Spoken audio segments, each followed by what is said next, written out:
Miss Hayley Griffin. Welcome to Then and Now, in which we present a collection of poetry and ballads spanning over 100 years.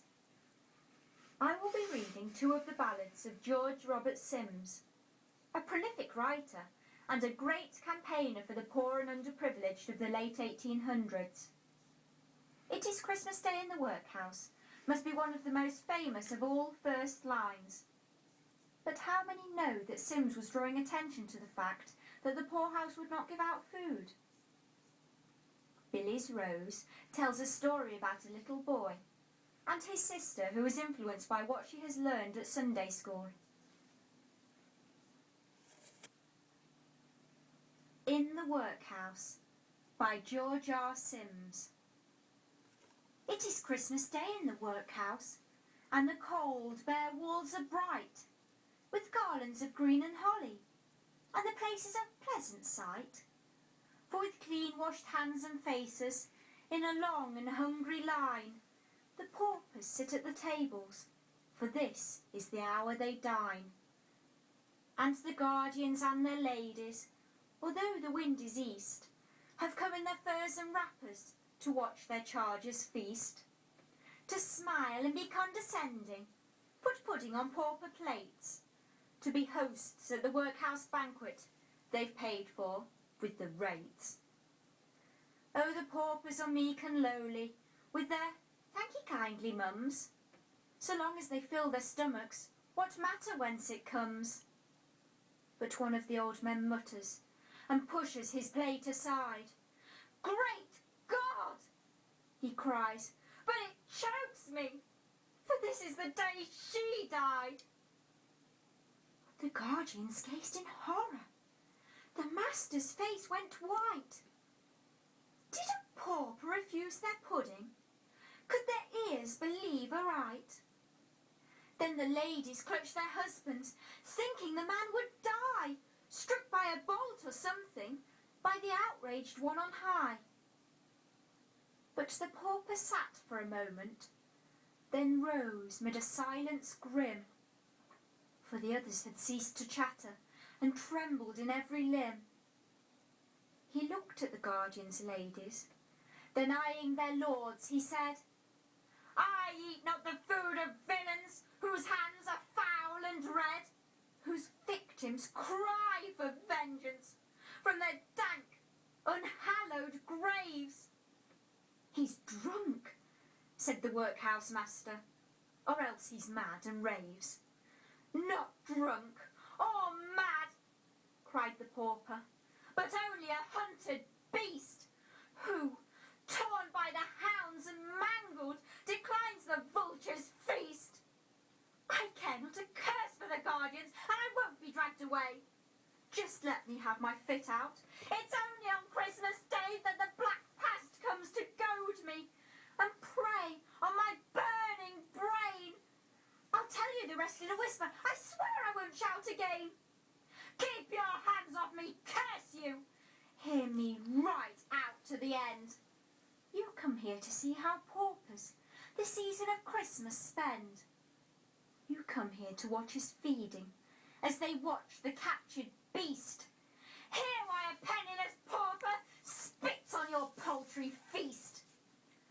Do you think I will take your bounty and let you smile and think you're doing a noble action with a parish's meat and drink? Where is my wife, you traitors? The poor old wife you slew. Yes, by the God above us, my Nance was killed by you. Last winter my wife lay dying, starved in a filthy den. I had never been to the parish. I came to the parish then. I swallowed my pride in coming, for ere the ruin came, I held up my head as a trader, and I bore a spotless name. I came to the parish craving bread for a starving wife, bread for the woman who'd loved me through 50 years of life. And what do you think they told me, mocking my awful grief? That the house was open to us, but they wouldn't give out relief. I slunk to the filthy alley.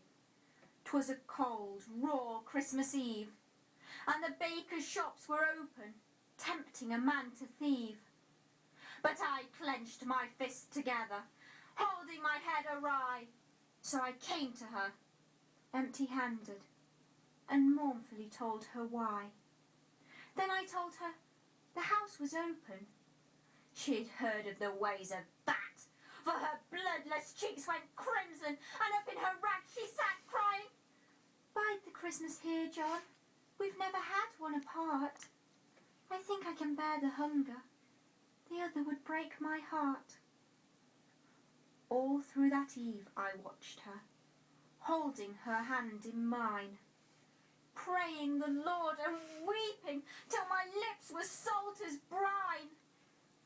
I asked once if she hungered, and as she answered, "No," the moon shone in at the window, set in a wreath of snow. Then the room was bathed in glory, and I saw in my darling's eyes the faraway look of wonder that comes when the spirit flies. And her lips were parched and parted, and her reason came and went, and she raved of her home in Devon, where our happiest years were spent. And the accents, long forgotten, came back to the tongue once more, for she talked like the country lassie I wooed by the Devon shore. Then she rose to her feet and trembled, and she fell on the rags and moaned, and, "Give me a crust, I'm famished, for the love of God," she groaned. I rushed from the room like a madman and flew to the workhouse gate, crying, "Food for a dying woman." And the answer came too late. They drove me away with curses. Then I fought with the dog in the street and tore from the mongrel's clutches a crust he was trying to eat. Back through the filthy by-lanes, back through the trampled slush, up to the crazy garret, wrapped in an awful hush. My heart sank down at the threshold, and I paused with a sudden thrill, for there, in the silvery moonlight, my Nance lay, cold and still. Up to the blackened ceiling, the sunken eyes were cast. I knew on those lips all bloodless, my name had been the last. She called for her absent husband. Oh, God, had I but known! Had called in vain, and in anguish had died in that den. Alone. Yes, there in a land of plenty lay a loving woman dead, cruelly starved and murdered for a loaf of the parish bread. At yonder gate last Christmas I craved for a human life. You, who would feed us paupers, what of my murdered wife? There, get ye gone to your dinners. Don't mind me in the least. Think of the happy paupers eating your Christmas feast. And when you recount their blessings in your smug parochial way, say what you did for me too, only last Christmas Day.